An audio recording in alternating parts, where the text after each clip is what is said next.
Again, we have the instructions to solve by completing the square. This one's like 31 and 32 on your assignment. Let's see what happens. So again, I can divide everything by 2. Oh, so I will factor out the 2, and I'll have x squared minus 8x plus 36, and I will close this, equals 0. So I just factored out the 2. I'm going to circle it because I'm going to leave it alone for now. And then I complete the square on the inside. That's the second step. So completing the square, remember, involves doing this, subtracting, and then I'm going to have a plus 36 out there. So what goes here? Well, I take this and I divide it by 2. So negative 8 divided by 2 is negative 4. And then I square this and put it out there. So negative 4 squared is just positive 16. But remember, I always have that minus sign. That's something that we should memorize. So that would be a 16 out there.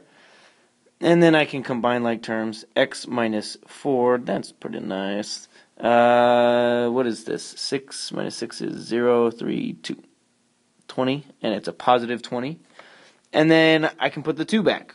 So I'm going to put the 2 back over there. And I guess I should have circled that as well, because I'm going to put that back. And this is the part that I feel like people get confused on when they distribute things back. So I took the 2 out originally, and I'm going to put it back, but I put it back right there. I don't have to do too much work. The x minus 4 is protected by the exponent. So you don't have to do anything there. And then 2 times the 20. So I have 2, and then x minus 4, quantity squared, plus 2 times 20 is 40, equals 0. And I can just solve. Subtract 40 from both sides. Easy. Again, I get imaginary numbers. How do I know that already? Because I got a negative. I'm going to square root.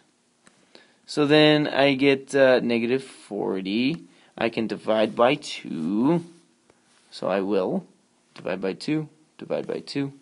All of this should be familiar now. X minus 4, quantity squared, equals negative 20. And I will square root.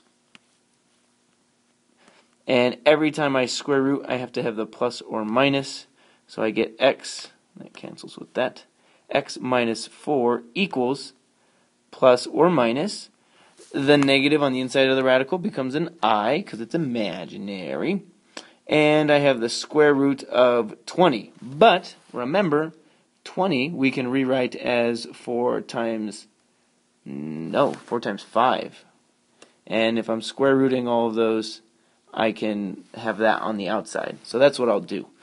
So it actually becomes plus or minus, not 4, because the square root of 4 is 2. So it would be 2i,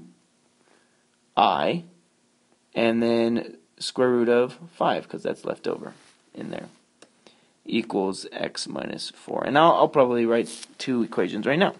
X minus 4 equals positive 2i, square root of 5, and x minus 4 equals negative 2i. Times the square root of 5. And I just solve each, plus 4, plus 4.